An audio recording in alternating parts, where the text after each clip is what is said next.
So we're back in Greenhouse B at New North Greenhouses, one of our production greenhouses, and we're looking at some new plants and products for this season. So everybody's always anxious to see color by this time of year, so I brought out a selection from our first shipment of perennials. Now it is too early to be putting perennials into the ground right now, but depending on when you're seeing this video, it may be time.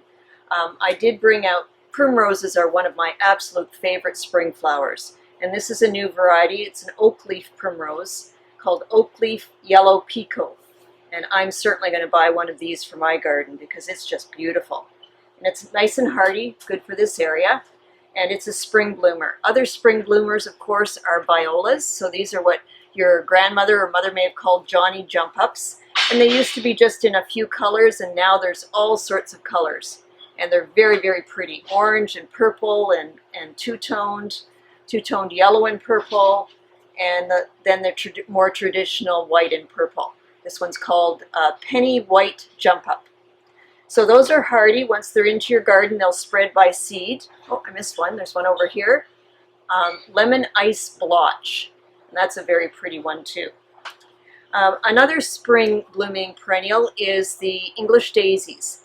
And like the violas or Johnny jump-ups, they will volunteer around. So they'll volunteer in your garden, they may volunteer in your lawn.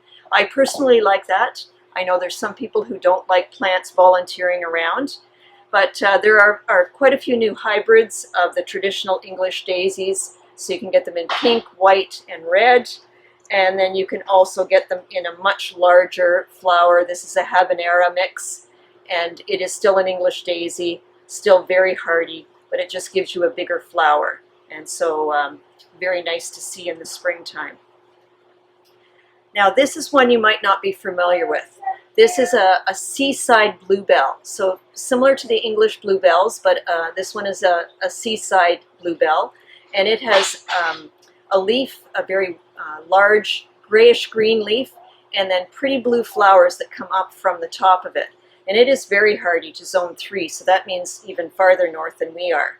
And it grows 4 to 6 inches tall. So anytime you're buying a perennial, you need to read the back of the tag, the front and the back. It gives you lots of information. This one says rare and unusual. So this is the first time we've been able to get this. And it will do full sun to part shade. So I've got a spot in my part shade garden that I'm going to make sure I buy one of these. And you get the height, it'll tell you the growing conditions on the back and the bloom time. And then very popular in everybody's spring garden are the creeping or moss phlox. So this one is Rocky Road pink. So it's a creeping or subulata phlox. Again, nice and hardy, very low, very cushion. Nice for the edge of a garden or for rock gardens or between stepping stones if you've got good wide areas. It's not going to fit in a crevice, but maybe on the edge of stepping stones or on the edge of a rock garden. And people are always looking for hardy carnations. They smell just wonderful. And this is a long blooming variety. It says on the front here, it likes full sun, and it'll bloom from late spring right through to the fall as long as you deadhead it. It's Sunflora fraganza, and it is a zone 4, and it gets 6 to 10 inches tall. So this is a low dwarf hardy carnation. And you can see from the color, very, very pretty, and as I sniffed it, very fragrant. So that's a collection of some of the perennials that we had to show you, a couple of new varieties, and then some traditional ones that you just may not have seen those colors yet.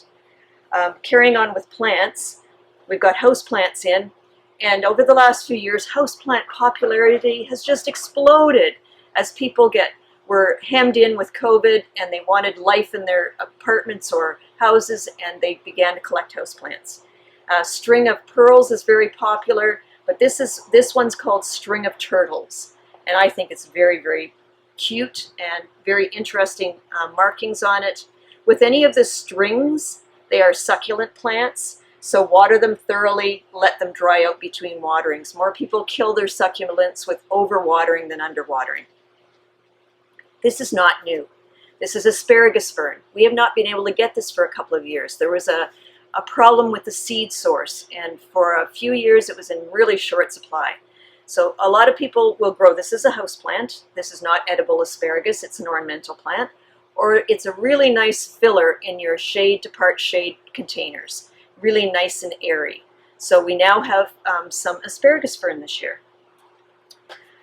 Keeping on the plant theme, let's go over to some of the dahlias and other summer flowering bulbs that we have available. And I just brought a couple of really striking dahlias to look at. And so these are tubers, and they have to be lifted in the fall. So they are not winter hardy in our area. You have to, once the fall comes, you lift up the tuber, you let it dry a little bit, you store it in dry sand or dry peat moss in a cold room. So if you have a true cold room, that's ideal, if not the coldest part of your house. So those are summer blooming. And of course, everybody loves gladiolas. They make such a beautiful cut flower. And this is a new variety called Amber Mystique. You can see the two-tone flower of it, very, very pretty. So the summer flowering bulbs are the non-hardy ones, again, have to be lifted for the winter. So that was it for my plant introduction. Also on the top, I have a few new things for the eco-conscious person. Some of the gloves now are made from recycled bottles and are also will disintegrate in the landfill once you are finished using them. So there's a tag on the gloves. This one is made from recycled bottles. This one is made from recycled bottles and other reclaimed material. And these two will then biodegrade in the landfill when you're finished and you've worn through the gloves and they're not useful for you anymore. So that's always a nice thing. And to know they were made from recycled material is very good too. I brought along this little gadget. I'm opening this package. I'm going to buy this one. This is what's called a thumb pruner. And you get two in a package. And you get two little sleeves for your index finger and two little thumb pruners. Let's see if I can get this open. I cut my fingernails yesterday, so there we go. And a lot of people, oh, it has a guard for the blade. So it comes with a guard on the blade. So that goes, when you're pinching plants and you want to pinch your plants so that you're taking off dead flowers or you're shortening stems, take off the guard and now you can pinch with that little cutter between your fingers. So I thought that was sort of a cool little invention, and you get two per package. So I'm going to try that because it eventually gets a little hard on your fingernails to be pinching your plants. So that's a new tool. This was another tool I thought was very interesting. This is a trowel, so you can dig and plant with it, but it also has this, careful to touch, a very sharp serrated edge. So you're planting away, you hit something hard, you can saw away at it. You're opening a bag, you need to open a bag of soil, you can open a bag of soil with this edge. And one of my favorite tools is a root pruner, so a root pruning knife. So with this one, if you dig something up and you want to divide it or prune off a dead root, you can saw away with that part of it as well. So it's just a little bit more of a multi-facet tool, and it's even got a notch at the bottom for weeding. So as you put it in, you hit the notch with the weed root and up you pull it up. So a little multifunctional tool there. And then of course, kids love to garden. And you should be encouraging kids and grandkids to garden. And a lot of the tools for kids are really wimpy. But this little kit has 6 gardening tools in it. And they are solid plastic, so there's nothing to break at the handle where they often break. They've got a little finger grip into them, really nice handle. So you've got a cultivator, a digging fork, 3 widths of trowels, and a weeder. That could be a weeder as well. And then another little weeding tool. So that little 6-pack of tools would be great for your kids to encourage them to garden with you as well.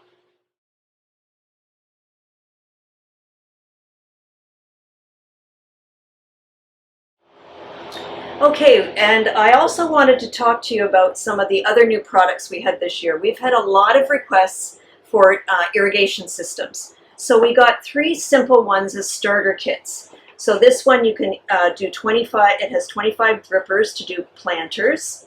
And this one has 6 micro sprinklers for a garden. And this one is set up as a watering kit for a greenhouse, or maybe your mini greenhouse, or you could adapt it to whatever plants you're growing, to container gardening as well. So those are available, and they'd make a great gift. But also, if you're looking for a starter kit for getting some irrigation on your containers or your gardening, you might want to do that. Now the top row here, I've got, everybody's concerned about pollinator gardens and encouraging pollinator insects into your garden. We want to attract the bees, and I just brought this little guy. Gnomes are still very popular, and that's a bee gnome, so I brought that guy along. This is a new hummingbird feeder. There's always traditional hummingbird feeders around, but this one is a little bit different. It's ceramic, and the lid comes off for easy filling. And it's got 1, 2, how many ports does it have? 4, 5 ports for the hummingbirds to drink out of. So that's a very pretty one. And I think I showed you this last year, but I'm going to show it to you again.